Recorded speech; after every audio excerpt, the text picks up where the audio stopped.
What up guys, welcome back. So a quick update on Jumper. I've been getting that question a few times now on how you guys can farm it, and obviously expectation and what would be a good volume and a good ranking. So Jumper, it is a DEX aggregator. It is a product from Li-Fi. You guys can see it right here, which is a bridging technology. So think of it just like another layer 0. So the DEX aggregator, basically what it is doing is that whenever you want to take a swap or maybe a cross chain, so you're sending some funds from one chain to the other, it is looking for the best prices. Basically that's it in a nutshell. So now on Jumper, based on 4 categories which we'll be checking, you guys can see on this wallet my level is 9. All my wallets, I have been using Jumper on all of my wallets, to be honest, not because I'm really into farming it, but most of the time I just think this is one of the best products to swap or also to use as a cross chain, so I just end up using Jumper. So on this one I have 9, I have another one on 11, another one on 8, but again I'm not actively farming it, it is just the byproduct of me using it, and I've been using it for a long time. So they have a campaign which we're going to be earning some XP. Basically, you guys can see it right here. But also, you do receive a PFP, which is a dynamic PFP profile picture. And as you get more points, this will change.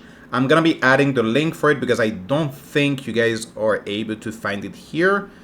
But if you go to their Twitter account, you will be able to get it. But I'm just going to be adding the link in the description for simplicity. You go to Merkle, which, by the way, this is also tokenless. And they said that they will be doing an airdrop in the future.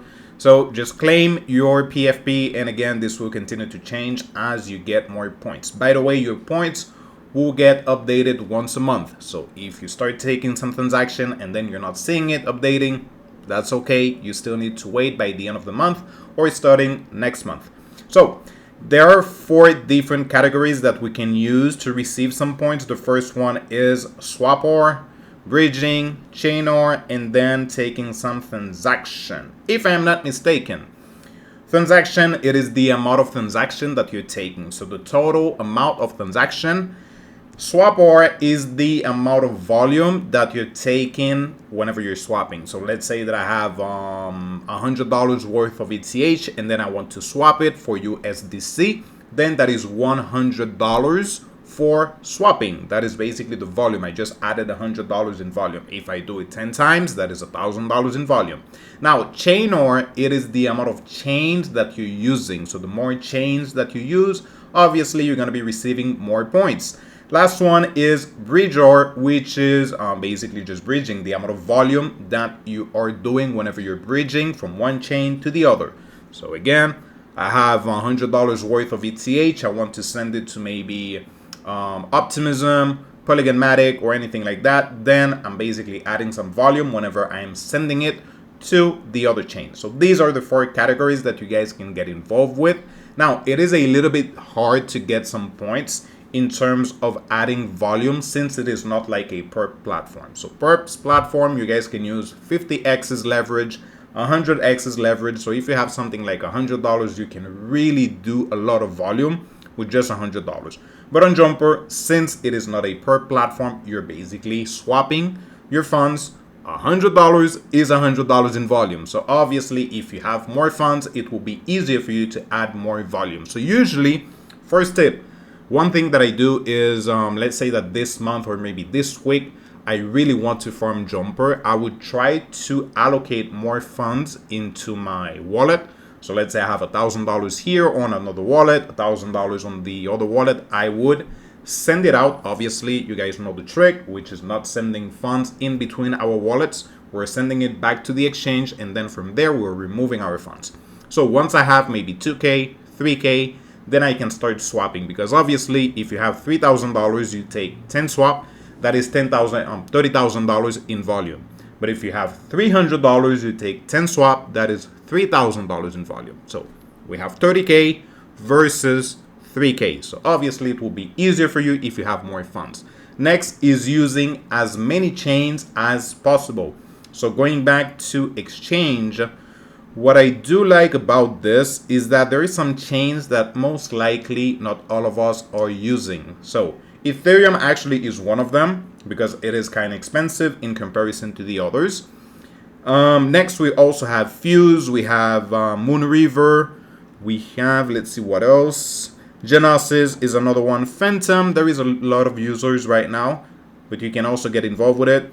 Boba, Aurora, Metis, I would say maybe. Again, when you put it in comparison, Metis to Arbitrum, obviously there are more users on Arbitrum. So try to get involved with some of these deck chains. So maybe send some funds to Fuse, to Moonbeam, to Moonriver, and take a few transactions, just so it can show that you have been using multiple chains, and obviously you can receive more points. Another thing is just use it as your daily DEX. So for me, whenever I need to swap something on Arbitrum, I know I'm not going to be getting the airdrop from Arbitrum. That is over, right? But at least if I need to swap something, I would use something like Jumper, right? So at least I know that I'm adding some volume there, some transaction count, and hopefully receive an airdrop in the future. So again, it is more as a daily user. I'm not really actively farming it like non-stop. I just like to use it.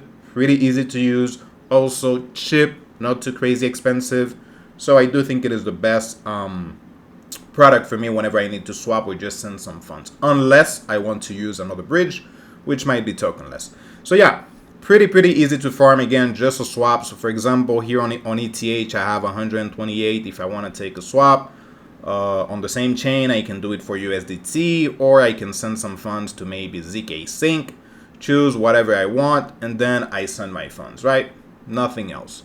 And basically that's it. So last time that I checked, I think we had the event until June. Are we able to see it?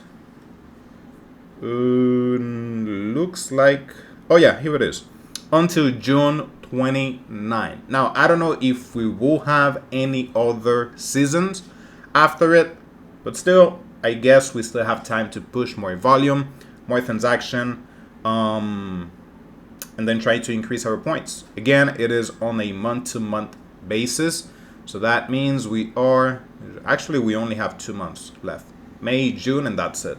So around 60 days to get involved with it. But again, I'm not sure if after that we will have a season 2. So just get involved, use it, see if you like it, and maybe include it in your daily DEX, something that you just like to use to swap. So that's it. Let me know if you have any questions, any doubts so far. Oh, actually, one more thing. Tip to use it, which I have mentioned before, and that is by using Fluidity. Fluidity, it is a project that we already received the first airdrop. It wasn't the biggest, but I still made $400 on the first airdrop, which is 25%. So what you can do if you really want to add a lot of transaction count and also add some volume, you guys can use the Fluidity strategy. I'm gonna be adding the link somewhere so you guys can watch it. And in the end, you might receive your fees back from the future airdrop for Fluidity. I think there is around 65 days left or something like that. So yeah, I'm gonna be adding everything, and let me know if you have any questions. Take care.